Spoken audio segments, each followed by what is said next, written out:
Padre, en el nombre de Jesús, yo te doy toda la gloria, te doy toda la honra. Pido tu presencia, Espíritu Santo.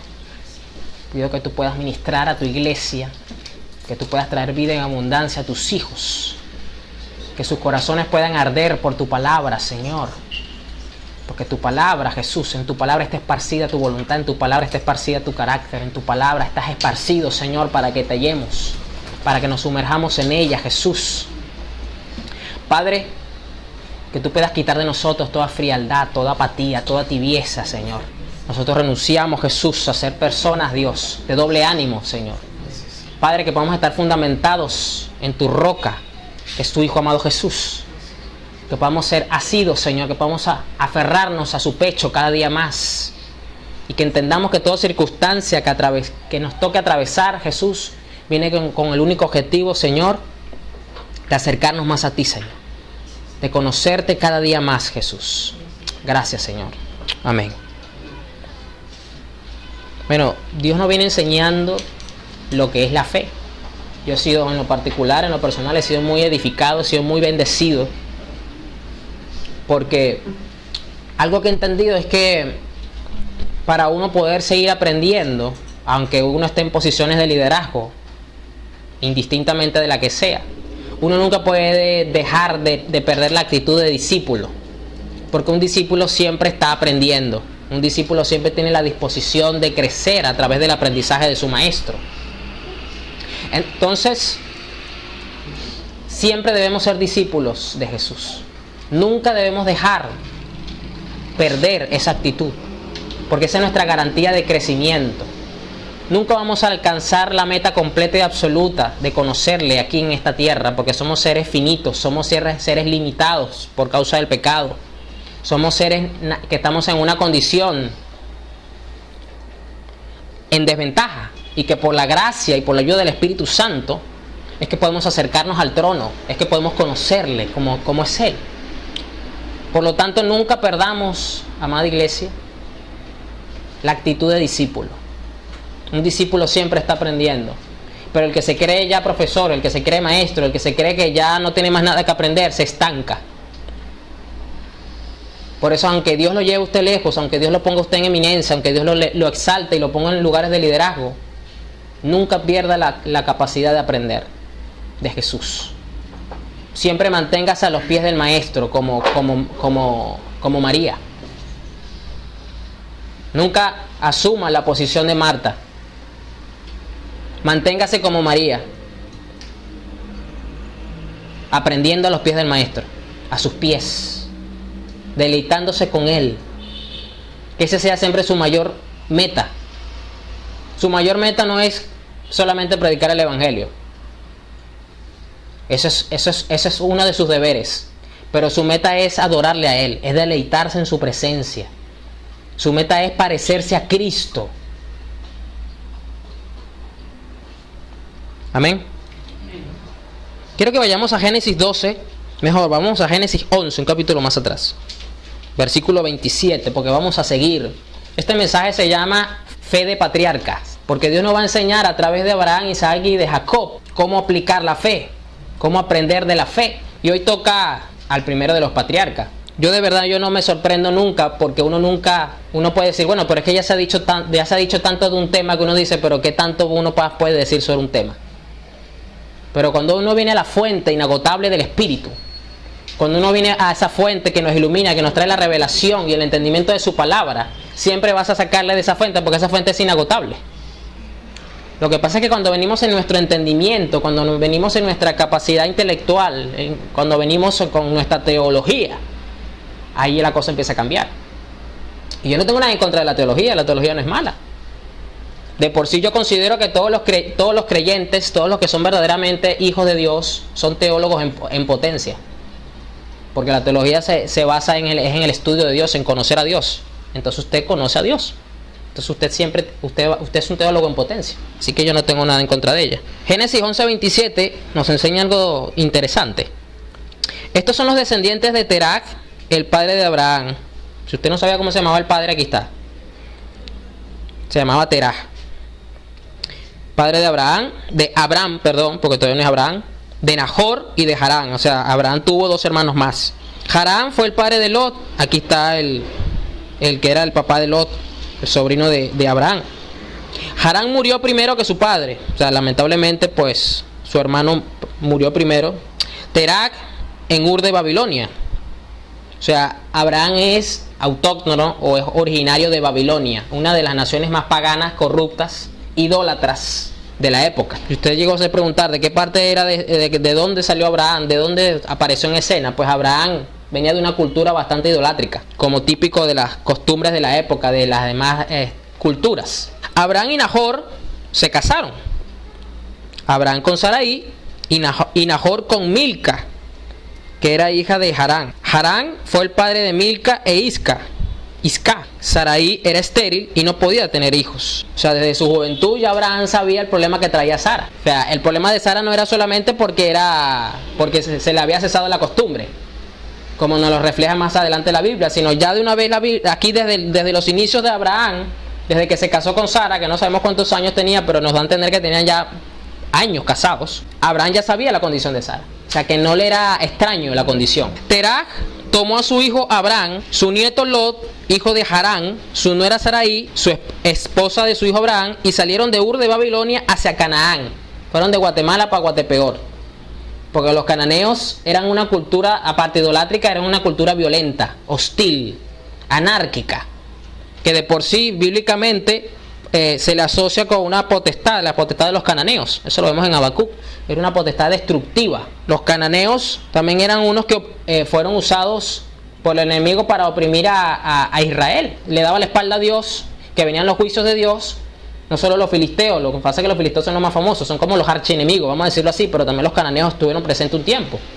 Y estos fueron los que venían a robar, cuando en la época de Gedeón, ellos venían a arrasar y a robar y a saquear, eran los cananeos. Así que esta gente eran una cosa seria. Abraham y su familia salieron de Guatemala para entrar en Guatepeor. Y llegaron a Harán y se quedaron a vivir allí. Y Terak vivió 205 años y murió en Harán. Murió el padre de Abraham. Y en el capítulo 12, ahora sí vamos al capítulo 12, era necesario que usted conociera el trasfondo de Abraham, que era un hombre idólatra, era un hombre pagano, era un hombre que se movía muy bien en la época, se dejaba influenciar por el sistema de la época. Nada distinto a lo mejor a lo que hoy día podemos ver. Era un hombre que tenía tradiciones familiares que eran contrarias a Dios, porque el patriarca de la casa era el que predominaba. Por lo tanto, Abraham tenía prácticas idolátricas. Abraham desagradaba a Dios. Nada distinto a usted y a mí. Entonces podemos ver que Abraham no es que era un extraterrestre, que Dios lo puso en la tierra y por eso era el padre de la fe, porque por eso tenía una fe superior a todos nosotros, ¿no? Era un hombre caído por causa del pecado, igual que usted y que yo. Nada distinto.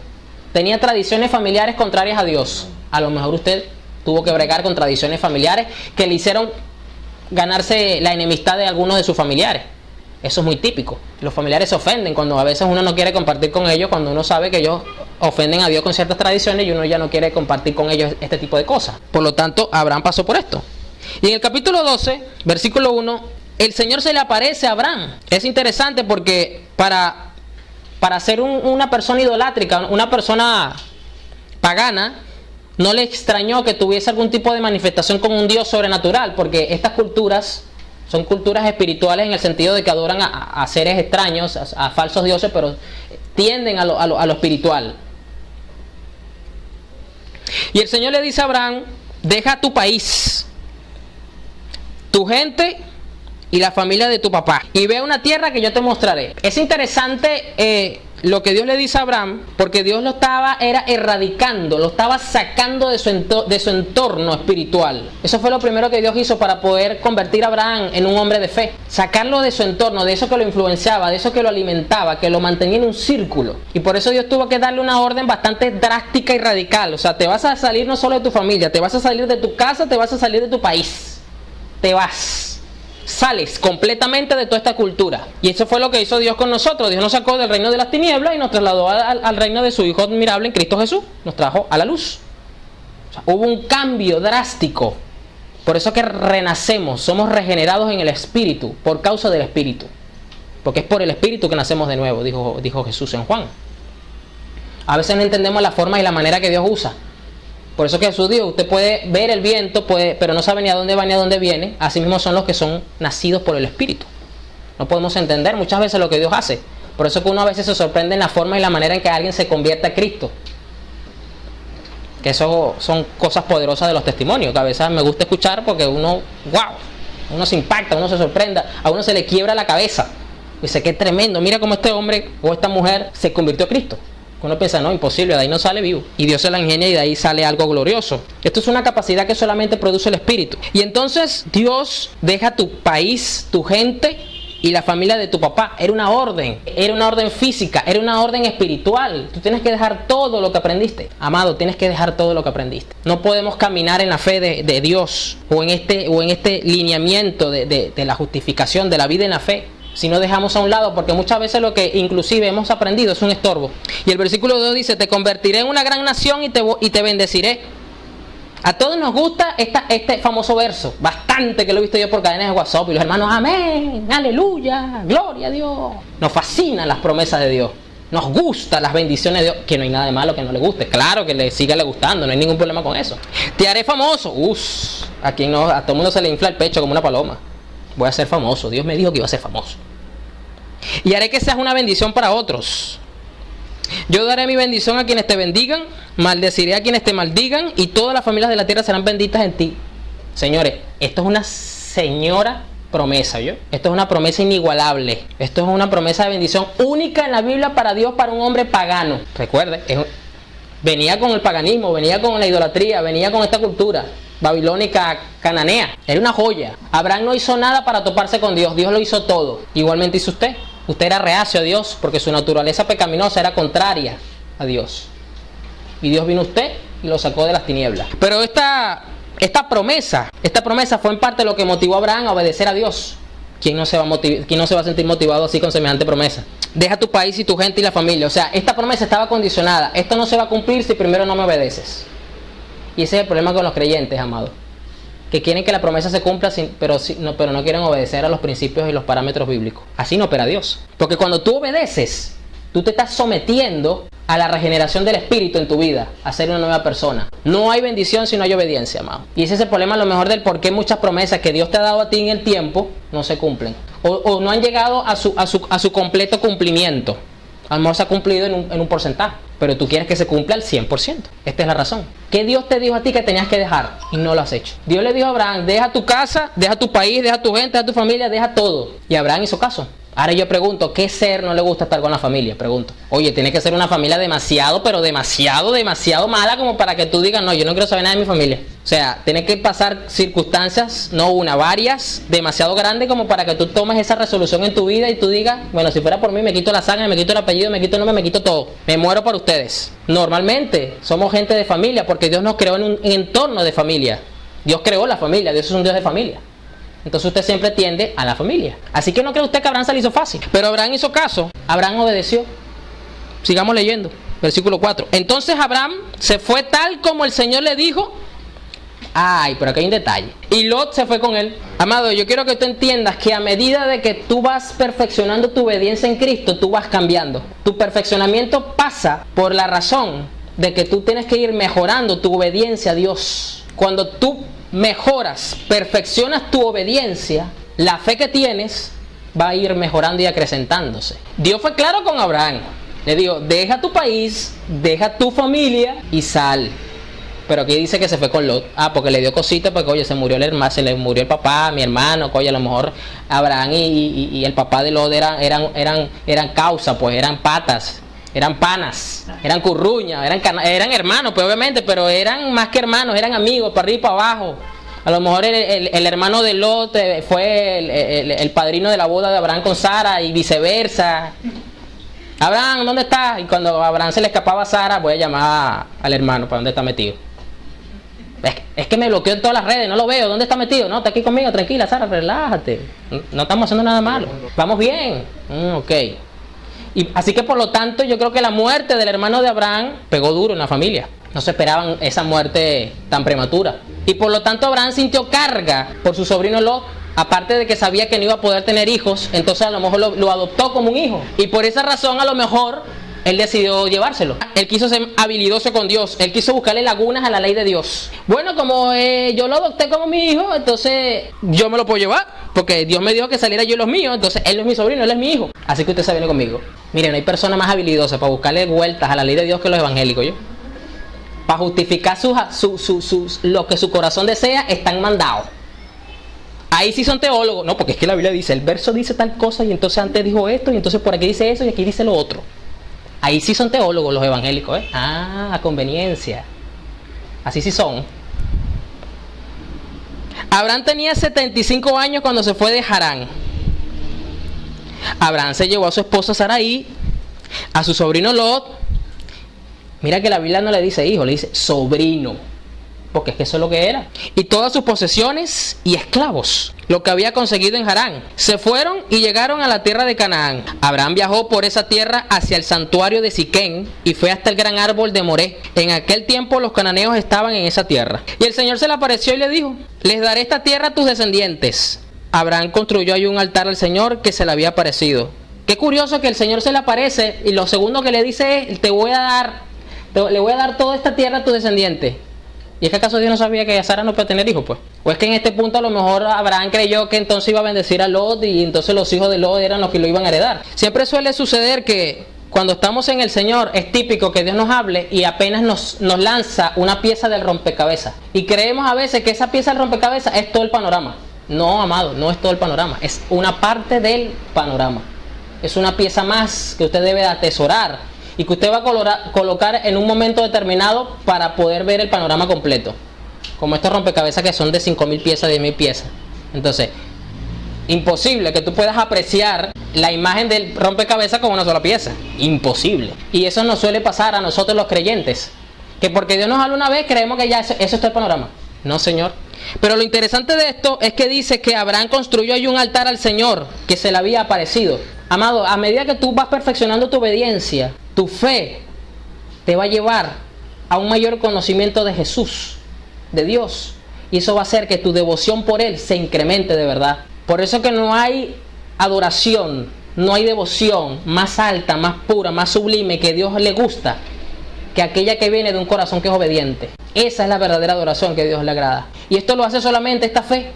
Eso lo hace solamente este principio de vida. ¿Cuánto nosotros estamos dispuestos a obedecer con esa misma fuerza, a ese mismo nivel? Se traduce tu adoración a Dios. ¿Tú quieres que tu adoración sea agradable a Dios? ¿Tú quieres que de verdad agradar a Dios de esta forma? Pues entonces obedece. Porque eso es lo que va a motivar eso en ti, en la fe que tú tienes, amado. Eso es lo que produce esta fe. Porque vas a dejar un camino de obediencia, no un camino de fe, camino de obediencia. Y ese camino de obediencia se va a convertir luego en un camino de fe para los que sigan tus pisadas. Siempre enfocamos puro la fe, pero es que la fe es un producto. La fe es un resultado, es una consecuencia. Porque lo primero que Dios hace en nosotros no es bregar la fe, es bregar la obediencia. Eso fue lo primero. Y nos motiva a creer. Para eso están las promesas, ya hablamos de ese tema. Porque las promesas nos revelan al Dios que nos está hablando, que al Dios que nos demanda la obediencia. ¿Qué clase de Dios es este que engrandece a la gente, que le da fama? ¿Qué clase de Dios es este que me dice que por mí van a ser benditas todas las naciones de la tierra? ¿Qué clase de Dios es este que me dice que me va a convertir en una gran nación? Y estas preguntas fueron lo que inundaron la mente de Abraham. ¡Wow! ¿Qué tipo de Dios es este que me está hablando? Este no es el Dios que yo aprendí en Babilonia. Este no es el Dios de los cananeos. Este es un Dios distinto. Y estas preguntas abordaron la mente desde el momento que Dios le habló a Abraham y lo cautivó. Y ¡wow! ¿Qué clase de Dios es este?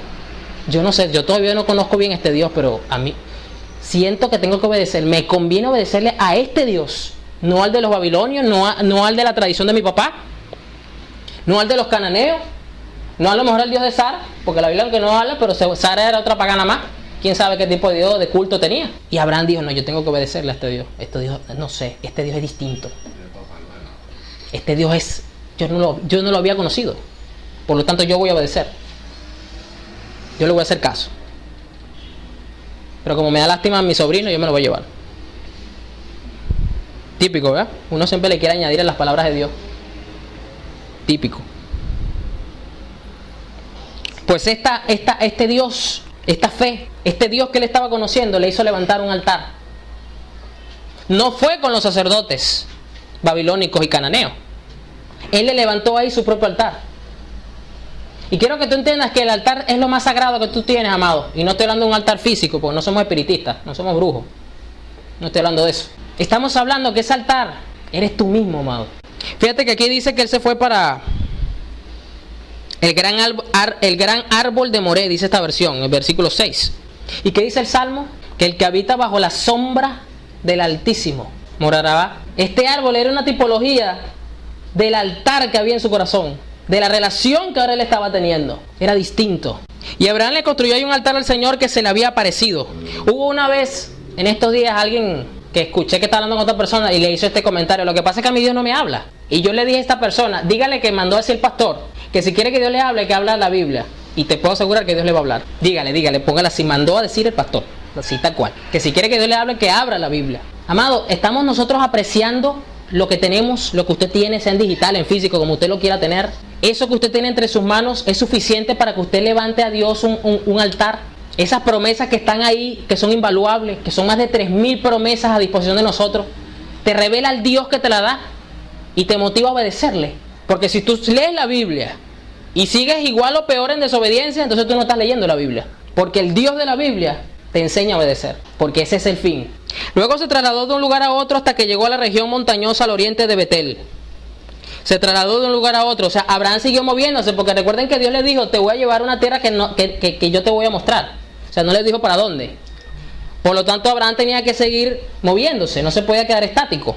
Y llegó a la región montañosa al oriente de Betel. Ahí armó su carpa, construyó un altar al Señor, otro altar, y adoró el nombre del Señor. Betel estaba al occidente y ahí estaba al oriente. Y después de esto, Abraham viajó hacia el Negev, avanzando por etapas.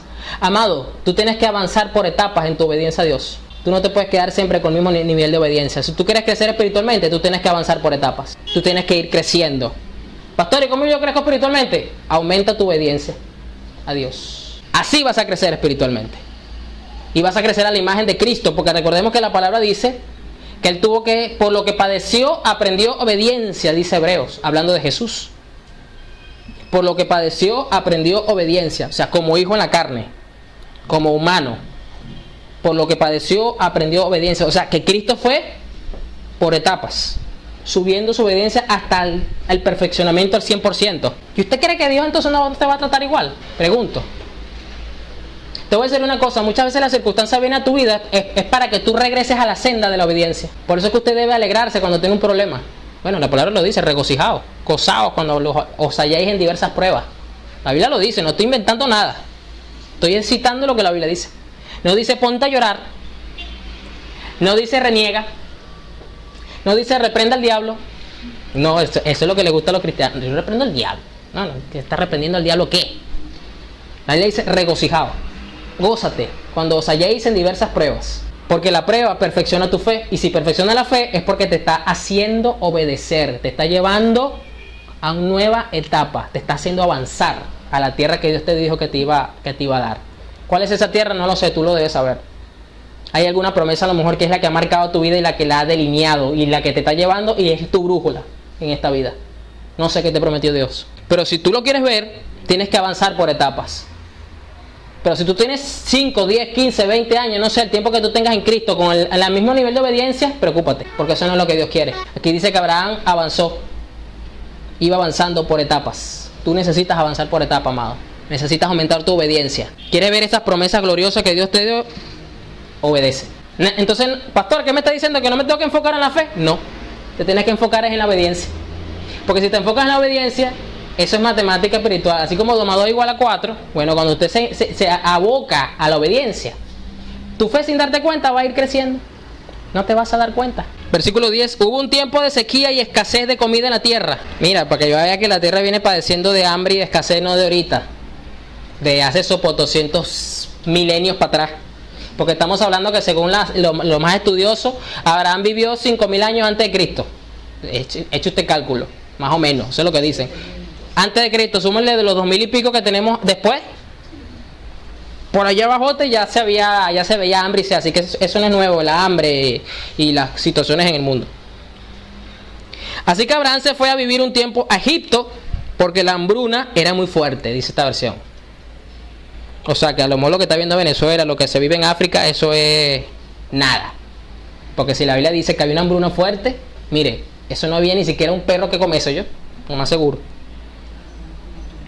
Antes de entrar a Egipto, le dijo a su esposa Sarai: yo sé que tú eres una mujer hermosa. Obvio, pues si no, no se hubiese casado con ella. Cuando los egipcios te vean, dirán: esta mujer es su esposa. Luego me matarán, pero a ti te dejarán vivir. O sea, como los egipcios te van a ver también hermosa como yo te veo, entonces me van a matar a mí para quedarse contigo. Eso es lo que le está diciendo Abraham. Diles que tú eres mi hermana, para que por ti ellos sean amables conmigo y no me maten. Esto es típico de los cristianos, la astucia humana. Así pues, cuando Abraham entró a Egipto, los egipcios vieron que Sarai era una mujer muy hermosa. Cuando los funcionarios del faraón la vieron, nada más y nada menos, le contaron al rey lo hermosa que era. O sea, que estos hombres eran, no sé cuál era su función, estos ministros eran el ministerio de la belleza y del esplendor y la hermosura de las mujeres, porque lo que hicieron fue verla y le llevaron el chisme al rey. Mira, no, entró una tipa que eso es mi universo. No sé qué clase de funcionarios son estos, pero de verdad que es algo bastante curioso. Entonces llevaron a Sarai a la casa del faraón, y el faraón les hizo caso, pues porque si estaban contratados, supongo yo, para eso. Entonces, bueno, tráigamela pues. Y se la trajeron. Gracias a Sarai, el rey fue muy amable con Abraham. O sea, Abraham tenía razón, sí, le iban a tratar bien a él, que era lo que él quería en realidad. O sea, él hizo esto por causa de él. Él no hizo esto por causa de Sarai. Al contrario, la utilizó a ella para favorecerse él, para un beneficio propio. No me esté lanzando piquitos, no me esté picando el ojo, no me esté dando la mano, nada de eso. Santidad de Jehová. El hombre se puso habilidoso. El hombre, yo quiero que usted entienda, amado, que una de las cosas que te va a impedir seguir obedeciendo a Dios, seguir manteniendo una fe pura, es el egoísmo. Y cuando digo egoísmo, es esto. Es poner tus ojos en ti, porque el egoísmo es pensar en ti mismo solamente. Cuando tú fijas tus ojos en ti, te estás perjudicando y estás perjudicando el trabajo por el cual te estás esforzando, que es ver la promesa de Dios cumplida. Tú mismo, o sea, lo que tú mismo estás haciendo con las manos, lo estás destruyendo con los pies. Tú mismo te estás echando la burra para el monte, tú mismo te estás anulando, tú mismo te estás metiendo un autogol. Gracias a Sarai, el rey fue muy amable con Abraham, quien adquirió ovejas, cabras, ganado. Luego el Señor mandó una epidemia sobre el rey y su gente por haber tomado a Sarai, la esposa de Abraham. El detalle está, amado, que Dios se va a hacer presente dentro de tu egoísmo y va a causar estragos por causa de eso. Porque Dios no omite nada de lo que hacemos. Pero Dios en su perfecta, soberana voluntad tiene la capacidad de aprovechar las habilidades, las actitudes, las decisiones que podamos tener nosotros en nuestra naturaleza caída a favor del mismo propósito que Él ya estableció sobre ti, porque eso se va a cumplir. Por eso, a veces cuando yo escucho a los creyentes que dicen: no, pero es que yo no me quiero equivocar, eso es inevitable, te vas a equivocar. Sea de manera consciente o sea de manera inconsciente. Y lo más tremendo es que ambas posturas están dentro del plan de Dios. Por lo tanto, tu confianza, cuando tú tienes este tipo de palabras, es que yo no me quiero equivocar, tú estás poniendo tu confianza en ti mismo, porque estás confiando en tu propia prudencia. Y por eso tienes el temor de equivocarte. Pero cuando tú quitas todo rasgo de confianza de ti, ni en tu capacidad, ni en tu habilidad, ni en lo que tú puedas o no puedas hacer, sino reposas en Jesús absoluta y completamente, en su palabra, en su espíritu, en su gracia, tú mismo te anulas, es distinto. Porque si te equivocas, tú vas a ver el socorro de Jesús en medio de esa equivocación. Vas a aprender de tu error. Pero resulta que aquí el Señor mandó una epidemia sobre el rey y su gente por haber tomado a Sarai, la esposa de Abraham. O sea, por culpa del egoísmo de Abraham, de la habilidad de Abraham, sufrió gente que no tenía que sufrir. Entonces el faraón llamó a Abraham y le dijo: ¿qué rayos has hecho? ¿Por qué no me dijiste que ella era tu esposa? O sea, Dios le habló, Dios se le tuvo que aparecer al faraón y le habló. Le dijo la razón de la plaga.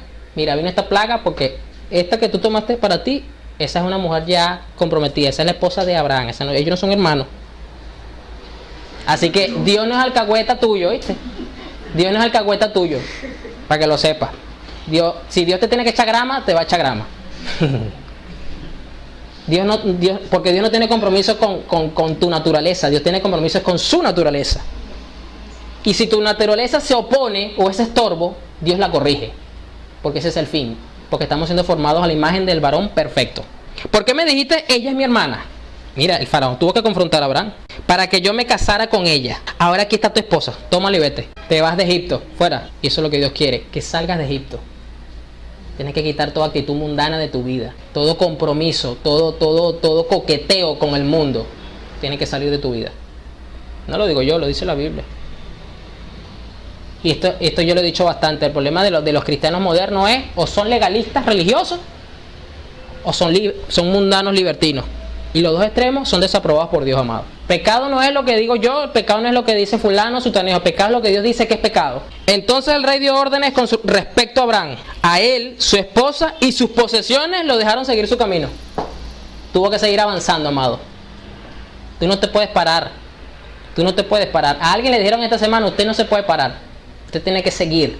Usted tiene que seguir avanzando. Tienes que aprender de tus errores. Tienes que aprender. Yo compartía con una persona por Facebook por un tema que ha sido controversial en estos días, que el problema no es equivocarnos, porque podemos equivocarnos, sabemos que nos vamos a equivocar. El problema está cuando te quieren corregir y tú no quieres aceptar la corrección. Ahí es donde está el problema. Ese es el verdadero problema. No que te equivoques, porque sí nos podemos equivocar, ya sea por ignorancia, porque no sabes algo, o sea porque inconscientemente lo hiciste también, o porque conscientemente lo quieres hacer. Por las razones que sean, Dios va a mandar la corrección, porque Dios no tiene hijos sin disciplina, sin corrección. Pero cuando no queremos hacer caso no queremos tomar atención a la corrección, ahí es que sí tenemos un verdadero problema encima. Y ese es el detalle. Bien, vamos al siguiente capítulo, Génesis 13. Entonces Abraham se fue desde Egipto hasta el Negev con su esposa.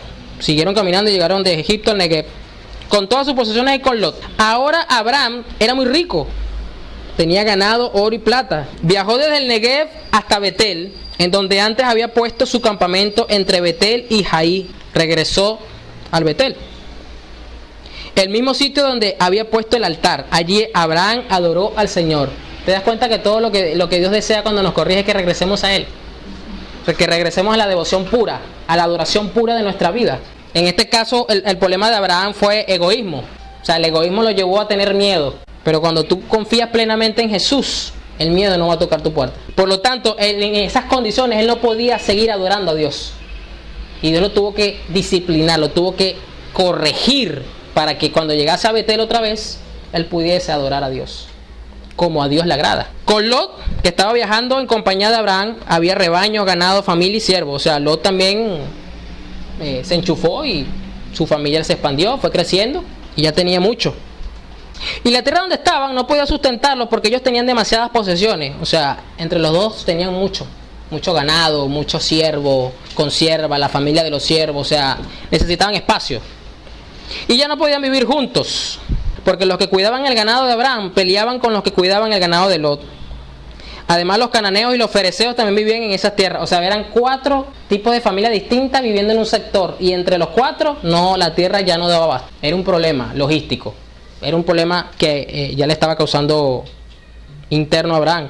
Entonces Abraham le dijo a Lot: nosotros somos familiares, por eso no debe existir ninguna pelea entre tú y yo, o entre tus pastores y los míos. No está todo el país a tu disposición, debemos separarnos. Si te vas al sur, yo iré al norte. Si te vas al norte, yo iré al sur. Mira, Dios en su sabiduría se la va a ingeniar para que tú obedezcas al 100%. Porque la orden que Dios le dio al principio a Abraham es: deja tu familia. Y aquí el mismo Abraham tuvo que tomar la determinación de separarse de Lot. ¿Te das cuenta cómo el proceso de Dios en Abraham va tomando más forma y va haciendo que su fe vaya avanzando? Por eso que a pesar de que tú no hayas cumplido al 100% al principio, en algún momento te va a tocar. El mismo Abraham tomó la resolución. Dios permitió, por eso que Dios en su sabiduría, nadie se escapa. Cuando Dios da una orden es así, si no pregúntele a Jonás, pregúntele. Porque lo mismo que usó Jonás para escaparse de Dios o para desobedecer a Dios, y lo que él pretendía usar para alejarse de Dios, Dios lo usó para que obedeciera. Por eso que, amado, tú tienes que entender algo. Si tú vas a avanzar, si tú vas a caminar, procura que sean en obediencia a lo que Dios te dijo. Porque hay muchos cristianos que están avanzando, pero no quiere decir que porque estén avanzando están obedeciendo. Ese es el detalle. Muchos avanzan, muchos caminan. Ese fluir, ese moverse, ¿es motivado por la obediencia a Dios o es motivado por su deseo personal? Por eso el que usted vea que un cristiano está prosperando, que un cristiano está haciendo plata, que un cristiano se está posicionando, no es indicativo de la bendición de Dios. Porque Dios no bendice a un desobediente. Lo vimos en la vida de Abraham. Te voy a bendecir, te voy a hacer una tierra grande, te voy a esto, lo otro, todo lo que yo te leyó, pero Primero sal de tu tierra y de tu parentela. Sal, ve saliendo, sal, obedece. Y este es el problema, que nos seduce nuestro corazón caído, las cosas materiales. La naturaleza caída es muy fuerte todo dentro de nosotros. Y creemos que porque obtenemos cosas y Dios nos permite obtener cosas, eso es indicativo de que Dios nos está bendiciendo. No, señores. Abraham obtuvo cosas y no fue por la bendición de Dios. Y estaba en un proceso de obediencia a Dios. Porque él estaba saliendo, él dejó todo por lo que Dios le dijo. Ya vimos que fue producto de su corazón, de su habilidad. Entonces no creas tú que porque ves a alguien que está prosperando, entre comillas, eso no es indicativo de que está siendo bendecido por Dios. Lot miró a su alrededor y vio que el valle del Jordán hacia el sur hasta Zoar estaba bien abastecido de agua como Egipto. En realidad, como el jardín del Señor. Eso fue antes de que el Señor destruyera Sodoma y Gomorra. Lot eligió todo el valle del Jordán, viajó hacia el oriente y así se separaron el uno del otro. Abraham vivió en Canaán, pero Lot vivió en las ciudades del valle y movió su campamento cerca de Sodoma. En ese tiempo los habitantes de Sodoma eran malos y grandes pecadores en contra del Señor. Fíjate que la decisión que Lot tomó no fue tampoco muy sabia, porque se acercó fue al pecado, no se acercó Él estaba pensando en la supervivencia de sus pastores y por eso buscó el agua y toda la cosa, pero no se percató de que estaba cerca del pecado. Amado, tú tienes que tener cuidado, porque a lo mejor tú puedes pretender que porque estás haciendo algo, estás buscando una provisión, te estás acercando al pecado. Y es preferible que vivas lejos, que te cueste obtener cosas, pero que eso que te mantenga lejos del pecado, que te mantenga cerca de la santidad del Señor. Eso es lo que Jesús desea para nosotros. Por eso no se trata de que si es fácil o no la bendición, no, que si es difícil o no la bendición. La pregunta es qué tan cerca o qué tan lejos está de hacerte pecar.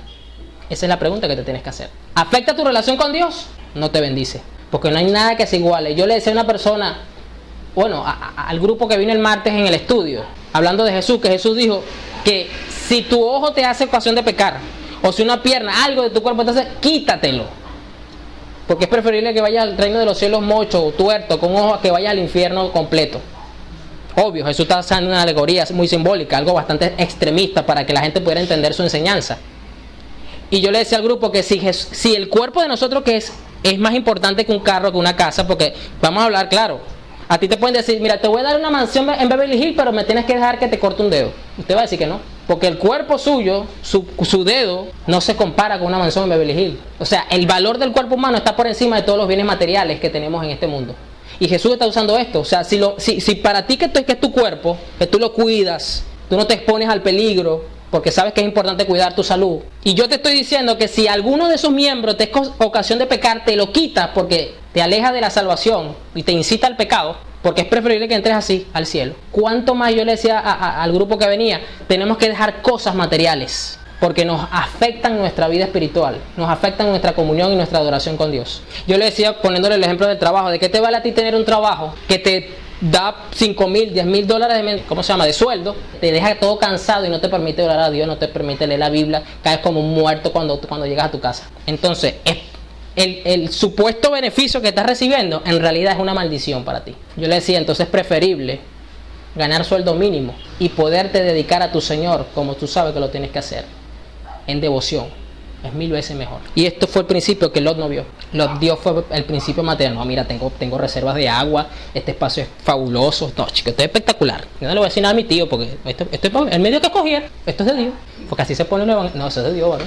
Y no se sientan a evaluar integralmente, solo se van a la evaluación física, a la evaluación material. Bueno, si me queda cerca o no de la casa, si me queda o no cerca del estudio, cuánto gasto en esto, el almuerzo. Solo evalúan esa parte nada más. Lo mismo y no evalúan integralmente el espíritu también. Porque aquí dice que los sodomitas eran malos y grandes pecadores en contra del Señor. Por eso, amado, usted tiene que aprender a discernir, usted tiene que aprender a evaluar qué le conviene más. Perdóneme, pero mi comunión con Dios, mi adoración a Dios, mi devoción a Dios no está en juego, no es negociable, no se negocia, amado, aprenda. Después que Lot se separó de Abraham, el Señor le dijo a Abraham, fíjate, después que Abraham obedeció completamente, sin darse cuenta, se vio forzado a obedecer a Dios. Por eso que salga chivo, salga rana, Dios siempre gana. Eso aparece en Yirmiyatés 15:14. Usted lo puede buscar, ahí aparece ese verso. Después que Lot se separó de Abraham, el Señor le dijo a Abraham, observa a tu alrededor y mira desde dónde estás parado, al norte, al sur, al oriente, al occidente. O sea, quiero que ahora te pares y mires por los 4 puntos cardinales la tierra. Eso es lo que Dios le está diciendo a Abraham. Todas las tierras que ves te las daré a ti y a tus descendientes para siempre. Le volvió a repetir la promesa. Yo me imagino que Abraham tenía una vista de águila, una vista 20-20, que porque en ese entonces no sé cómo haría si tenía problemas de visión, no existían los lentes. Pero estoy seguro que Abraham, pudo ver todo y Dios le dice, bueno, todo lo que ves se lo voy a dar a tus descendientes, todo. Y le dice, y le continúa diciendo, tendrás tantos descendientes como polvo tiene la tierra, así que si alguien puede contar el polvo de la tierra, tus descendientes también se podrán contar. Levántate y camina a lo largo y ancho de la tierra porque yo te la regalo a ti. Abraham levantó su campamento y se estableció al lado de los grandes robles de Mamre, que están en Hebrón. Allí le construyó un altar al Señor. Se solidificó su adoración a Jesús. Se estableció su devoción a Dios. Y fíjate que en el caso de Abraham se acercó más a Dios porque hizo su campamento cerca de la santidad del Señor. Hizo su vida cerca de la santidad del Señor. Muy diferente a Lot, que se acercó al pecado. Quiero que vayamos al 14, Génesis 14. En el tiempo en que vivían los reyes Amrafel de Sumeria, Arioc de Eleazar, Kedorlaomer de Elán y Tidal de Goyín, tuvieron una guerra contra los reyes Bera de Sodoma, Birsa de Gomorra, Sinab de Admán, Semeber de Cebollín y el rey de Bela, también llamada Zoar. Si usted cuando tenga familia quiere nombres para sus hijos, aquí tiene varios. Estos 5 últimos unieron sus fuerzas en el valle de Sidín, ahora llamado Mar Muerto. Ellos habían estado sometidos a Kedorlaomer por 12 años, pero en el 13º año se rebelaron. En el 14º, Kedorlaomer y los reyes que estaban con él vinieron y derrotaron a los refaitas en Astarot Carnayín, a los susitas en Ham, a los emitas en Sabe, Kiriatayín y a los oreos desde el sector montañoso de Seir hasta el Parán, que se encuentra cerca del desierto. Cuando regresaron, Kedorlaomer y los que estaban con él llegaron en Mispat, a Huacades, y destruyeron todo lo que encontraron en la región de los amalecitas y en la de los amorreos, quienes vivían en Hasesón Tamar. Luego los reyes de Sodoma, Gomorra, Admán, Cebollín y Bela, es decir, Zoar, se fueron y armaron sus fuerzas para la batalla en el valle de Sidín contra los reyes Kedorlaomer de Elán, Tidal de Goyín, Amrafel de Sumeria y Arioc de Eleazar. Eran 4 reyes contra 5. O sea, aquí se iba a armar un señor lío, ¿yo? En esa época, el valle de Sidín estaba lleno de pozos de brea. Para que usted sepa, pozos de brea es petróleo. O sea, los pozos estaban abiertos, así como ver una laguna, un río, podías ver la broma negra ahí burbujeante, el petróleo. Entonces, cuando los reyes de Sodoma y Gomorra escapaban con sus ejércitos, algunos cayeron en esos pozos, pero los demás huyeron entre los montes. Entonces Kedorlaomer y sus aliados tomaron todo el alimento y posesiones de Sodoma y Gomorra y se fueron. Como Lot, recordemos que Lot había establecido su campamento cerca de Sodoma. El sobrino de Abraham vivía en Sodoma. Pero es que aquí dice que vivió, o sea, terminó entrando en el pecado. Por eso es que es peligroso acercarse al pecado, amado. Por eso es que usted no lo puede tener cerca, porque te va a terminar seduciendo y vas a terminar entrando. ¿Se da cuenta? Vimos en el capítulo anterior que Lot dice que puso su campamento cerca. Y aquí ya en un capítulo después dice que ya vivía adentro. ¿Por qué? Porque el pecado te seduce. El pecado lo ves hermoso y terminas cayendo de rodillas, ahí, de cabeza, con un chapuzón. Por eso es que con el pecado no se puede jugar, amado, no se puede coquetear. Yo le voy a decir una cosa. Si usted dice que usted ama a Dios, pero usted no odia el pecado, usted tiene un problema. Porque el amor que te influye el Espíritu de Dios por santificarte, que es una muestra del amor que le tienes a Dios, te debe llevar a odiar el pecado. Si tú dices que tú amas a Jesús, tú tienes que odiar la razón por la cual Él murió en la cruz. Porque sobre Él fue puesto todo el pecado del mundo. Y dice la Biblia que la ira de Dios vino sobre Él y lo apretó. Dios odia con toda su fuerza el pecado, porque eso es lo que representa la cruz. El odio por el pecado. Entonces, si usted dice que usted ama a Dios, si usted ama a Jesús, usted tiene que odiar ese pecado. Usted le tiene que repugnar el pecado de donde Dios lo sacó a usted. Usted no se puede seguir deleitando en esa inmundicia. Como Lot, el sobrino de Abraham, vivía en Sodoma, lo agarraron a él y se fueron llevándose todo lo que él tenía. Uno que se escapó vino y le contó todo esto a Abraham, el hebreo. Logró escaparse y bueno, se enteró que Lot era sobrino de Abraham. Y bueno, yo tengo que avisarle porque es el único familiar que tiene por aquí, por estos lados. Que estaba viviendo cerca de los grandes robles de Mamre, el amorreo. Mamre era hermano de Escol y de Aner, aliados de Abraham. Cuando Abraham escuchó que su pariente había sido capturado, reunió a 318 hombres bien entrenados que habían nacido en su hogar y se fue hasta Dan a perseguir al enemigo. Oye, estamos hablando que Abraham tenía 318 esclavos a disposición. El hombre tenía plata. Por la noche, Abraham y sus siervos se desplegaron contra los enemigos y los derrotaron. Los persiguieron hasta Jobá, que queda al norte de Damasco. Abraham recuperó todo lo que se habían llevado. Liberó a Lot y lo que le habían quitado. Y liberó también a las mujeres y a los demás cautivos. Amado, si tú dices que tú estás creyendo por tu hermano, que tú quieres bendecir a tu hermano, pero tu hermano todavía queda cautivo, no lo estás ayudando. Porque la misma fe que tú tienes, que te la dio Dios, que te está enseñando Dios, te mantiene libre en la libertad que Cristo nos brinda. Porque el Hijo del Hombre libertare será verdaderamente libre. Esa es la fe que tiene el cristiano, para mantenerse libre y no caer y devolverse al libertinaje. Pero si esa ayuda que tú le quieres brindar a tu hermano lo deja igual en la cautividad de la tiniebla, el beneficio material que le estás dando no tiene validez. No importa cuánto hagamos, amado, por el prójimo, le demos comida, le corte el pelo, lo que usted le quiera hacer, que no tengo nada en contra de eso. Pero la verdadera ayuda que el ser humano necesita es ser rescatado de la cautividad en la que lo tienen los reyes de este mundo. Esa es la verdadera ayuda que nosotros le tenemos que brindar. ¿De qué me sirve a mí repartir comida, dar ropa, cortar pelo, lo que usted quiera? Y la persona se va a su casa igual, pregunto yo. Eso no es lo que yo veo en el libro de los Hechos. En el libro de los Hechos yo veo hombres que fueron escogidos porque eran llenos del Espíritu Santo, porque estaban llenos de la palabra, eran hombres de fe, y uno de ellos era el líder de ese grupo de diáconos. Y dice la Biblia que cuando lo fueron a confrontar su rostro brillaba. Quiere decir esto entonces que estas cualidades espirituales de este cuerpo de diaconado era lo que de verdad le brindaba la ayuda a las viudas griegas y judías cuando se sentaban a la mesa a comerse la sopa o la comida, lo que le dieran. La verdadera ayuda era espiritual, y estos hombres no eran los apóstoles. Dice la Biblia que los apóstoles dijeron no podemos ocuparnos en lo material, o sea, tenemos que ocuparnos a la oración y a la palabra.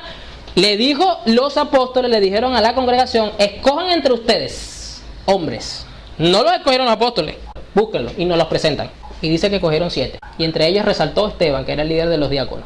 Y este grupo eran los que su única función eran atender y darles de comida a las viudas griegas y judías. No hacían más nada. ¿Qué me quiere decir eso entonces? Que para que un servidor venga a la iglesia o una persona quiera activarse en el servicio de la iglesia, tiene que ser una persona llena de fe. Tiene que ser una persona llena del Espíritu Santo. Porque a través de estas cualidades espirituales que le va a brindar la verdadera ayuda que la persona a la que va a atender requiere. No es solo una cestica de comida, no es nada de esto, ¿no? Esto es lo que verdaderamente importa, porque esto es lo que saca a la gente de la cautividad. Ahí es donde tenemos que enfocarnos en realidad. Yo no tengo nada en contra de la labor social, bastante hice labor social en Venezuela. Y aquí tengo gente que también sabe y estuvo conmigo en esto, y entiende lo que yo estoy diciendo. Y de esto se trata. Porque la fe que tenía Abraham liberó a Lot de la cautividad donde estaba. Lo liberó. Yo pregunto, ¿cuántos liberaste tú con tu fe cuando hiciste labor social? ¿Que de verdad fueron libres? Eso sí es servir. Cuando Abraham regresó de derrotar a Kedorlaomer y a los otros reyes que estaban con él, el rey de Sodoma vino a encontrarse con él, o sea, con Abraham, en el valle de Sabe, es decir, en el valle del rey. Porque ese era el valle donde estos 9 reyes se habían matado y echado cuchillo. Era un valle para la guerra, preparado para la guerra, donde las naciones dirimían sus diferencias políticas en ese valle. Melquisedec, rey de Salem, trajo vino y pan. Esto es una analogía directa a la comunión, a la Santa Cena. Él era sacerdote del Dios Altísimo. Bendijo a Abraham y le dijo: Abraham, que te bendiga el Dios Altísimo, creador del cielo y de la tierra. Y bendito sea el Dios Altísimo, quien entregó en tu poder a tus enemigos. Este rey Melquisedec es una teofanía de Jesús. Es una de lo que se considera una de las primeras apariciones de Jesús en el Antiguo Testamento, como Redentor, como Salvador a favor del pueblo. Y fíjese que él vino a bendecir a un hombre que estaba siendo procesado en la obediencia. Él vino a tener una comunión con Abraham, porque trajo pan y vino, trajo comida, trajo vino, lo que implica el vino para nosotros los cristianos, ya usted entiende. Y él era sacerdote del Dios Altísimo y bendijo a Abraham. Amado, si tú quieres que Jesús venga a ti y te bendiga, tú tienes que obedecer a su Padre y tienes que liberar a aquellos a lo cual tú dices que le sirves. No los dejes en cautividad. Y Jesús va a venir a ti y te va a bendecir. ¿Tú quieres atraer a Jesús a ti? Aquí está la fórmula. Y Jesús dijo: y yo vendré, mi Padre y yo vendremos y viviremos en él. Dijo Jesús. Usted quiere que la Trinidad, que usted sea deseable para la Trinidad, más de lo que ya usted es. Aquí está. Abraham le dio a Melquisedec la 10ª parte de lo que había conseguido en batalla. Le dio el 10%, el diezmo. Esto es para los que dicen que el diezmo es de la ley. Señores, en Abraham no había ley todavía. La ley vino con Moisés.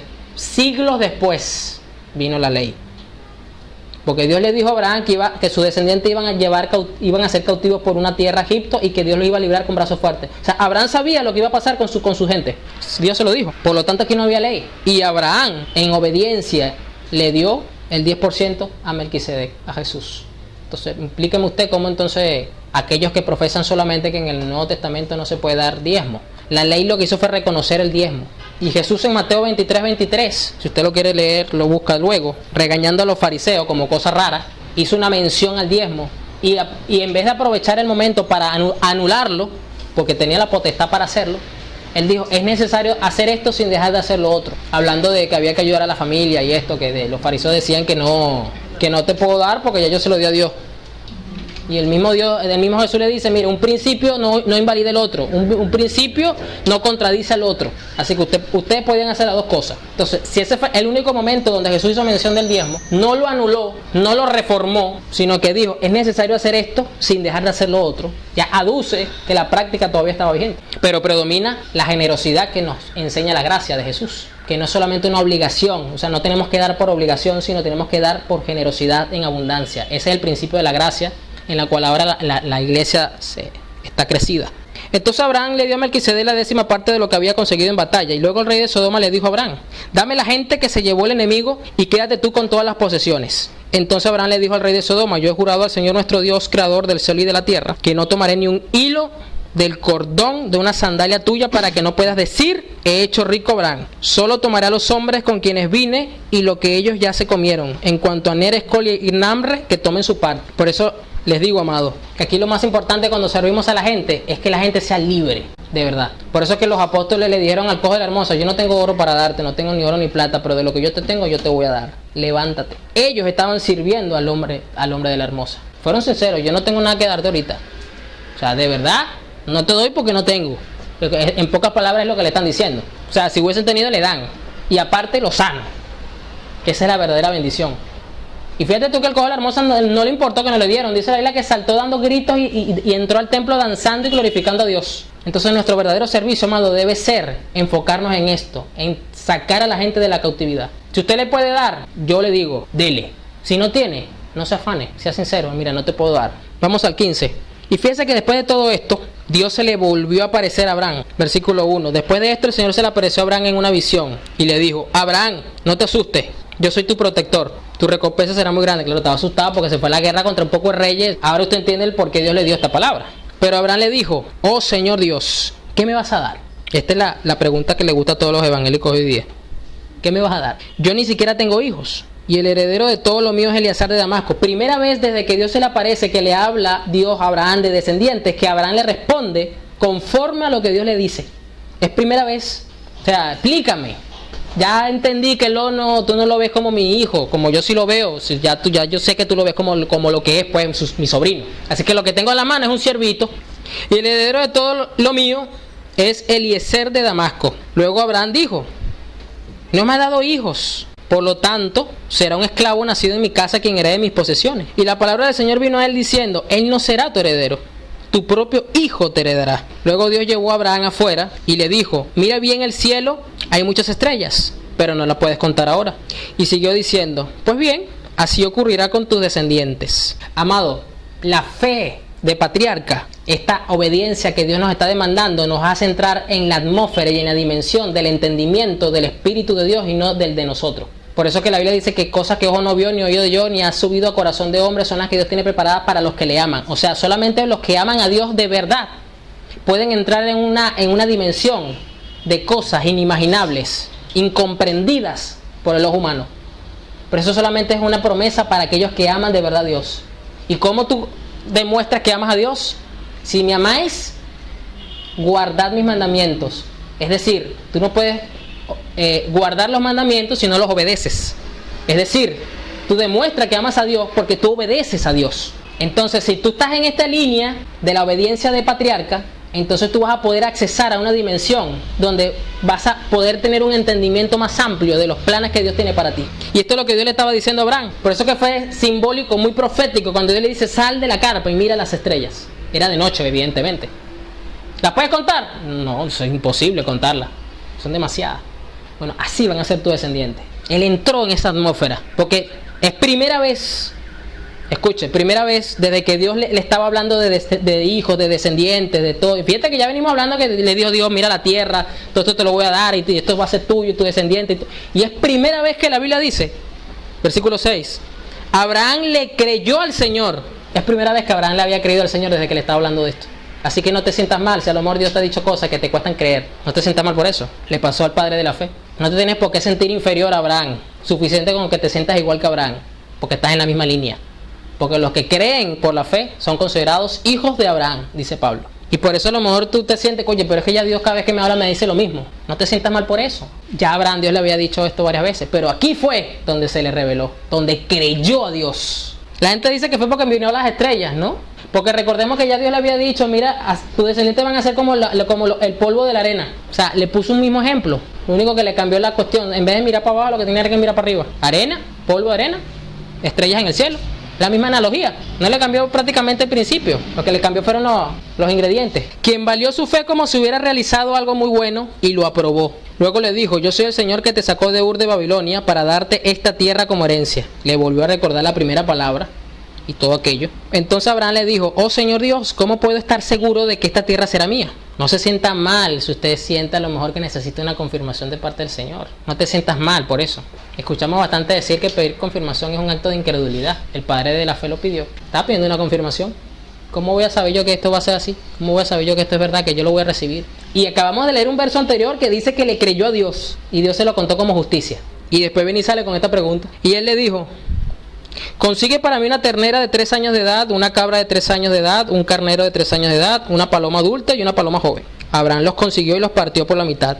Después puso una mitad frente a la otra, pero las aves no las partió por la mitad. Más tarde unos buitres bajaban a comerse los animales muertos, pero Abraham los espantaba. A medida que el sol bajaba, Abraham quedó como en trance.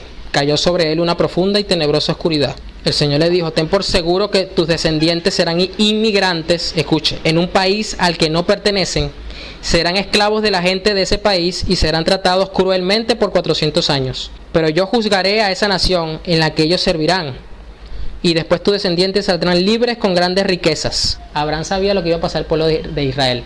¿Está viendo que Dios se lo reveló? Él sabía. Pero yo juzgaré a esa nación en la que ellos servirán, y después tus descendientes saldrán libres con muchas riquezas. Tú vivirás muchos años, morirás en paz y serás sepultado. Después de 4 generaciones, escuche, después de 4 generaciones, tus descendientes regresarán aquí, ya que la maldad de los amorreos no ha llegado todavía a su colmo. Cuando se hizo de noche y todo estaba oscuro, apareció un hornillo echando humo y una antorcha encendida, que se movía entre los animales muertos. Ese día el Señor hizo un pacto con Abraham y le dijo, daré esta tierra a tus descendientes desde el río de Egipto hasta el gran río Éufrates. Las tierras de los kenitas, los kenicitas, los cadmoneos, los hititas, los fereceos, los refaitas, los amorreos, los cananeos, los jereceos, los jebuseos y todos los feos de la Biblia, toda esa tierra será de ustedes. Así que, amado, Dios hizo un pacto para sellar su promesa. Le hizo a Abraham hacer una ofrenda especial para sellar el pacto que Dios estaba haciendo con Abraham, no que Abraham estaba haciendo con Dios, porque todos los pactos que vemos en las Escrituras fueron hechos por Dios mismo. Porque nosotros lo que hacemos son votos, son promesas que muchas veces no cumplimos. Eso es otro tema. Pero los pactos como tal fueron siempre establecidos por Dios según la Biblia. Ningún hombre hizo un pacto con Dios. Todos fueron hechos por Dios hacia el hombre, no del hombre hacia Dios. Entonces aquí vemos el cumplimiento porque hubo una antorcha encendida que se movía entre los animales muertos. Amado, tenemos ahorita una antorcha mayor que es la del Espíritu Santo en nosotros, que es ese fuego que arde en nosotros, que es la garantía, como lo dice en el Nuevo Testamento, que es las arras del Espíritu, que es la promesa de la garantía, que es el Espíritu de Dios. Vamos a poner sobre nuestros pies. Yo creo que esta obediencia patriarcal que aprendemos de Abraham es la que tenemos que imitar, porque todos siempre buscan fórmulas mágicas en la vida de Abraham para poder tener ese nivel de fe. Porque como la Biblia dice que somos hijos de Abraham, entonces podemos acceder a las promesas de Abraham. Entonces quieren tener la fe de Abraham. El detalle es que se saltan al principio de que no podemos tener una fe a ese nivel si no tenemos la obediencia a ese nivel. Y que eso es lo que Dios demanda de nosotros. Eso es lo que Dios quiere. Entonces usted debe abocarse a obedecer a Dios. La fe que viene de Jesús está intrínsecamente relacionada con la obediencia a Él. La fe que enseñan en el mundo, la fe que está con los brujos, la fe que está es una fe en desobediencia. Y es una fe entonces que Dios no aprueba. Esa es la diferencia. Entonces, amado, yo creo que hemos aprendido que tenemos que alejarnos del pecado. Y es algo básico. Lot no pudo alejarse del pecado porque él no estaba obedeciendo a Dios. El que estaba obedeciendo a Dios era Abraham. Por lo tanto, un principio fundamental y elemental para tú santificarte es obedecer a Dios. Es obedecer su palabra. Es obedecer su doctrina. Jesús no es doctrina, es más que una doctrina, es cierto. Pero a través de la doctrina tú conoces a Jesús. Porque él mismo dijo, escudriñad las escrituras porque ellas son las que dan testimonio de mí. ¿Y qué son las escrituras? Tú te topas con su doctrina. La doctrina no es un término errado o extraño. Es un término griego que significa enseñanza, instrucción. Lo digo por aquellos porque en estos días también leí un post de alguien que colocó que la llenura del espíritu o el arder en el espíritu no tiene nada que ver con doctrinas porque Jesús quiere a los jóvenes llenos del espíritu. Pues yo le voy a decir una cosa, no existe tal cosa como una llenura del Espíritu Santo sin el fundamento de la verdad doctrinal. Porque el Espíritu inspira la doctrina, inspira la ley de Dios. Arder en el Espíritu entonces involucra un celo pasional, un ardor viviente por la obediencia a su palabra y por la predicación de esta. Eso es una persona llena del Espíritu. No es un emocionalismo solamente. No es una sensación sobrenatural en tu cuerpo, que no tengo nada en contra de eso. Eso es bueno. Pero sin el fundamento de la verdad, eso es peligroso. Es peligroso porque estás a merced del diablo. A merced de vientos extraños de doctrina, como lo dice la palabra. Así que vamos a orar. Y si usted tiene que pedirle perdón a Dios porque ha sido desobediente en algún área de su vida, pues aproveche el momento para hacerlo. Que usted tenga esa obediencia patriarcal, para que usted pueda caminar y avanzar, que usted no se quede estático. Porque Abraham nunca se quedó estático, Abraham siempre estaba avanzando. Pero ¿por qué él se movía en lo natural? Porque él estaba obedeciendo en lo espiritual, entonces él estaba avanzando espiritualmente en su obediencia y esto como resultado lo hacía moverse en lo natural. Y esta obediencia le hizo tener una devoción, un altar de adoración a Dios, que se reforzaba a medida que avanzaba y que se perfeccionaba en el proceso. Esta obediencia nos va a enseñar a quitar nuestra confianza de nuestra prudencia, de nuestro conocimiento, de nuestra habilidad. ¿Que Dios la puede usar? Sí, Dios la puede usar. Claro que sí, no voy a negar eso. Pero esta obediencia a Dios es nuestra mayor garantía de ser librados de nosotros mismos, de nuestros propios errores. Y le voy a decir una cosa, eso lo hizo Abraham 2 veces. En este caso, la mayor inclinación fue con él, el egoísmo. Y en la otra, él quiso intentar ayudar a Dios. Con aquello de Ismael y Agar, y te la pones entre las piernas y ya está listo, ya Dios cumplió con la promesa. No, amado, nosotros no podemos forzar a Dios a cumplir una promesa, ni tampoco podemos violentar el principio para que la promesa se cumpla. Porque si la promesa te enseña quién es tu Dios, la promesa solo depende del Dios que tú tienes, no depende de ti en su cumplimiento. Por lo tanto, tenemos que aprender entonces a obedecer, y a obedecer implica muchas veces aprender a esperar. Amén.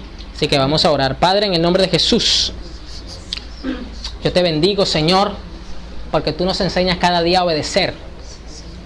Nos estás enseñando, Señor, a tener una obediencia patriarcal, Señor, así como la tuvo Abraham, así como la tuvo, Señor, a esa persona que tú consideraste tu amigo, Señor. Tú le enseñaste primeramente a obedecer. Y esta obediencia lo mantuvo, Señor, en el camino de tu santidad, Señor. Lo mantuvo, Señor, en el camino, Dios, de una fe pura, Señor, que tenía una devoción perfecta contigo, Señor. Que tú lo llamaste a servir delante de ti, Señor, en perfección, pero era en esta obediencia, Jesús. Una obediencia, Señor, que nos mantiene lejos del pecado, de aquellas cosas que tú aborreces, Señor. Una obediencia que nos mantiene en tu santidad, Señor. Nos enseña a santificarnos también, Jesús, porque no puede haber una santificación sin una obediencia a tu palabra, Señor. Padre, en el nombre de Jesús, que podamos aprender a servir a nuestros hermanos, a nuestros prójimos, Señor, sacándolo de la cautividad en la que se encuentren, Señor, porque ese es el mayor servicio que podemos hacer, Señor, por el prójimo. Padre, que podamos aprender, Señor, a no confiar en nosotros, en nuestras habilidades, aunque vengan de tu mano, Señor, y la hayamos recibido de ti, Jesús. Que podamos confiar plenamente en tu gracia, en tu espíritu, Señor, en tu capacidad, en tu potencia, Señor, como lo que tú eres, el Dios de nosotros. Que tú puedas edificar a tu iglesia, Señor, a esta estatura de obediencia, Señor, del varón perfecto, para que ellos puedan crecer espiritualmente en el conocimiento de Cristo, Señor. En el nombre de Jesús, Señor, que tus promesas sean nuestra mayor motivación, Jesús, para avanzar. Confiados, Señor, de que tú nos respaldas, de que tú estás en control absoluto de todas las cosas, Señor, y de que si nos equivocamos, tú nos enseñarás y tú te glorificarás, Jesús, porque no hay nada que se escape de tu mano. Gracias, Jesús, por tu bondad y tu misericordia. Amén.